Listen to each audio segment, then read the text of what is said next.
Welcome to Leaving CrazyTown with Finn and Sarah. Today, our episode is to support who, Sarah? The Rolling Thunder organization.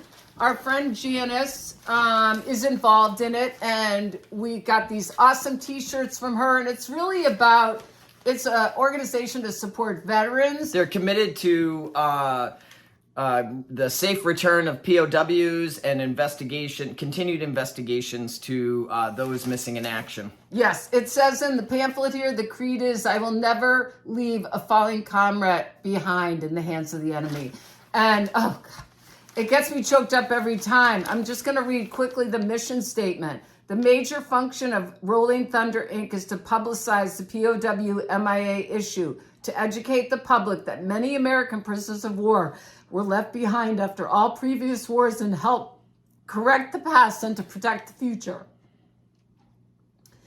To protect the future veterans from being left behind or missing in action. We are also committing to help veterans from all wars. So we're just... If you'd like to support Rolling Thunder, you can go to www.rollingthundernh1.org. Yes, okay.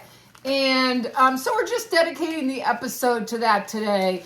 So we thought we'd talk about trauma. Right. We're going to talk about trauma, PTSD, and really how we respond to it. Because we were discussing earlier, it's not just people that are in war, it's their families who are at home. And if you add alcoholism onto all that, and lots of us who are addicts and in recovery have our own trauma. We may not have been in a war, but trauma's discussed so much today. So we just thought we would do a tiny, tiny piece of it, which is looking at how we respond to our traumas. And oftentimes we don't even know we're in response to our traumas. There's so much we could talk about and give definitions to, and we were not going to do a lot of that because you could just look that up online. But really what we're going to talk about is how it affects us day to day. And we're going to give examples of how we can get activated, which really isn't about the present moment. It's about the past trauma getting activated. So we're going to give some examples of that. And first we're going to just talk about, so you could maybe identify what are some ways, and I'll give some ways, maybe when you know you're in an activation, how does it manifest in your life, bud? For me? Yeah. Well, it depends on the situation. Typically what happens is something will happen that'll remind me, not consciously, but will trigger an internal response to like a trauma I had in the past. Yes.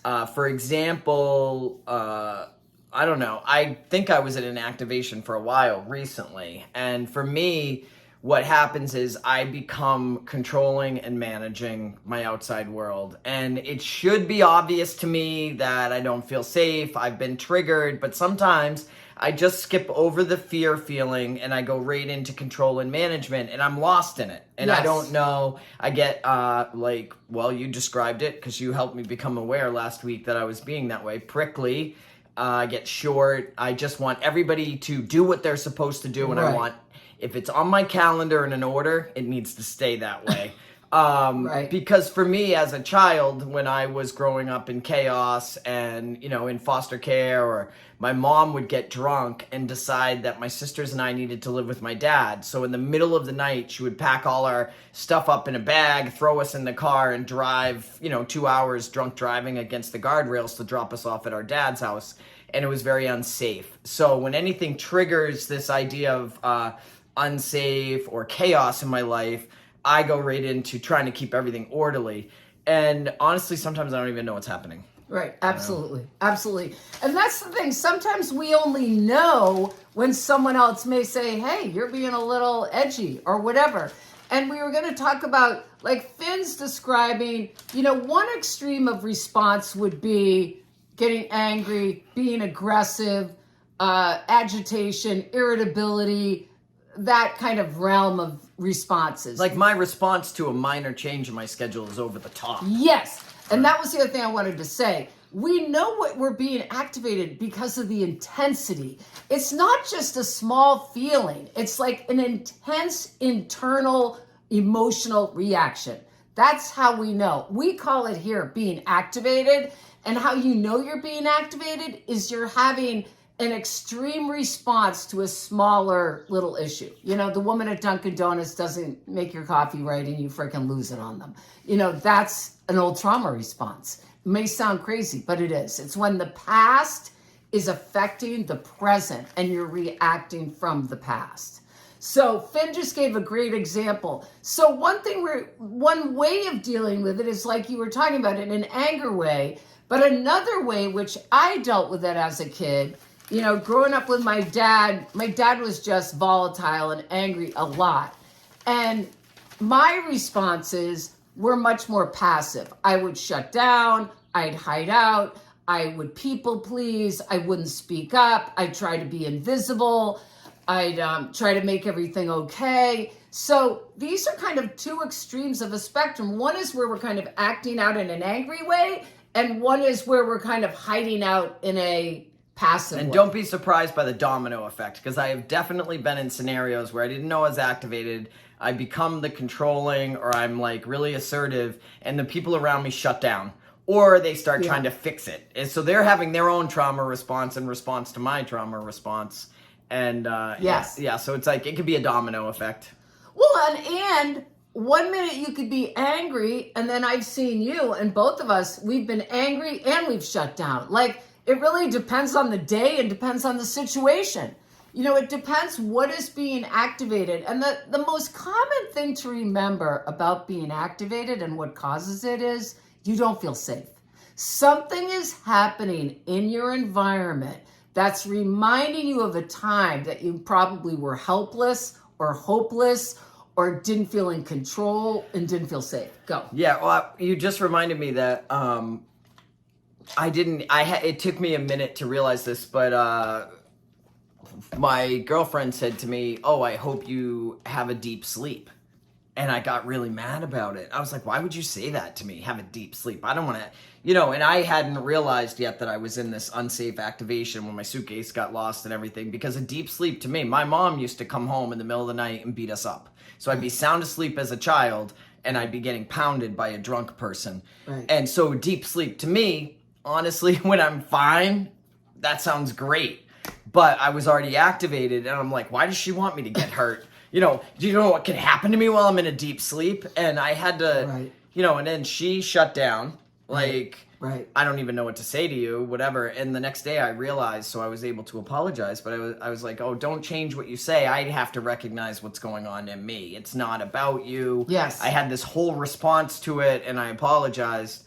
But it is funny how it sounds like a really nice comment. Right. Know? But we all take things differently depending on our histories. And we were going to relate it to the codependency thing because this channel is about codependency, right?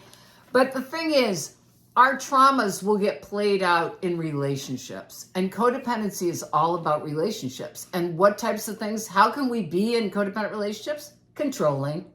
We can try to manage everything. So many of codependent symptoms can be similar to how we respond to and controlling trauma. and management is also the shutting down, right? Yes. Because you're managing and manipulating someone with the shutdown. That's right. You're controlling the situation. That's right. And the one thing we wanted to say was the mantra of our channel has been from the beginning, and this is an Al-Anon thing, I am responsible for all of my thoughts, feelings, and behaviors. And I'm not sure if everybody really gets that. That basically means, and I learned this from doing the steps too, that anything that's going on in my hula hoop, anything that comes out of my mouth is about me. It doesn't matter what is happening in my environment. It doesn't matter if someone's yelling at me. It doesn't happen if, if someone's drunk. It doesn't matter if someone's in their own response.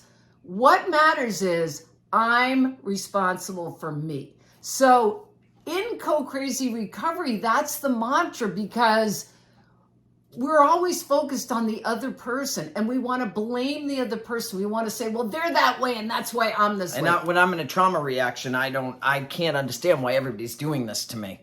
And, last week when I was having a hard time, I finally was like, wait a minute, 3 people are upset with me. Right.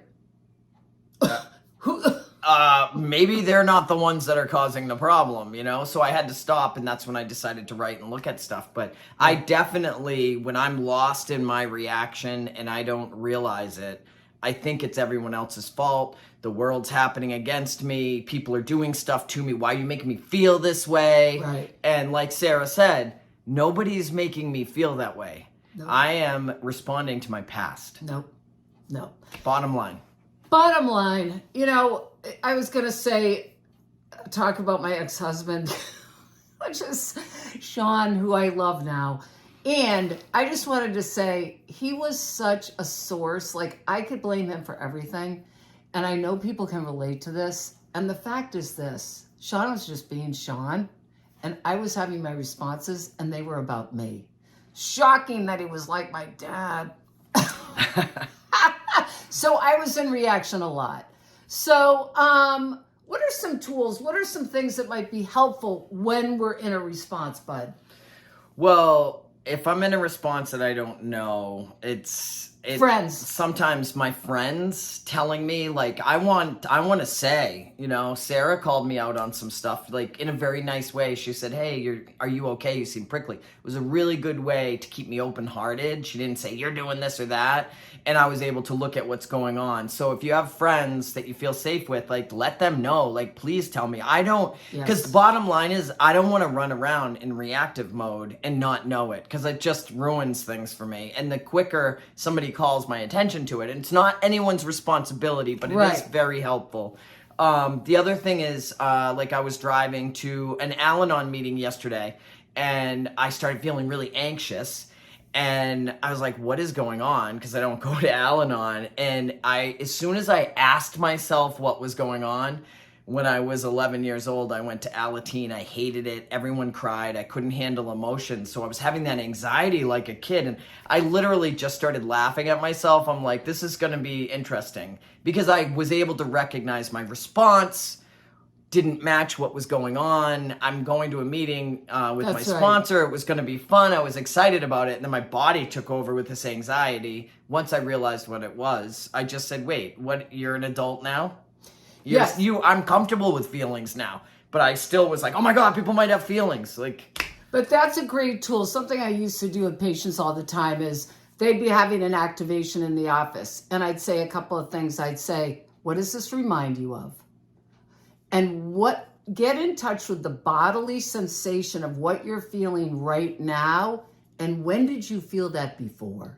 Because a lot of times our body is signaling us like something's happening, and that sensation feels familiar, and we can hook it to an event a lot of times. And then I have to look at what's actually happening today. Yes. Because I'm not the same person. Right. It's not the same scenario. Right. You know, when I'm a child, I don't have a choice. I'm being exposed to something. Right. As an adult, I have a choice. Right. You know, I'm safe. I know I can keep myself safe. Right. And that's the other thing, is looking at the past, but then looking at what is reality. What is reality? Sticking with the facts. Yes. So we got to wrap this up. We don't want to go on forever. And we love you all. And what we want to just say is, remember, what's happening in your body is about you. Ask for help. That's another thing. I went through a period a while ago where I was just really shut down and numb, and I didn't know why. So if you're having that trauma response, maybe call a friend and say, hey, I'm just feeling kind of numb. Can I talk some stuff out? And very often when we just start talking, it'll come out. So share with somebody. Before we end, I want to point something out. Sarah and I were talking earlier, and I want to relay, how can people understand that it's up to us to take care of ourselves, even when the people around us are behaving poorly? Right. So that's the thing. Don't walk away thinking when everybody's nice and I'm activated, it's me. We're not saying people aren't doing things to, they aren't acting certain ways that aggravate you and frustrate you. Sarah and I were talking earlier about when she was on the phone and somebody would say things that would upset her. And they may have very well been mean things, but it's still Sarah's responsibility. It's still about Sarah to not react and to look at what's going on for her. So, and then maybe say, hey, this is a person who says mean things on the phone. Maybe I'll set a boundary. Maybe I'll set a boundary. I'll tell them how I'm feeling. If they don't adhere to it, then I won't talk to them on the phone. You know, like it's still our responsibility even when other people behave poorly. Yes, we're not minimizing what happens to people. It's just that they can't solve it. That's what Co-Crazy Recovery is all about. We got to do it. People, places, and things, man. Amen. We love you. We're out of here. Fasten your seatbelts. Fasten your seatbelt. We're leaving Crazy Town.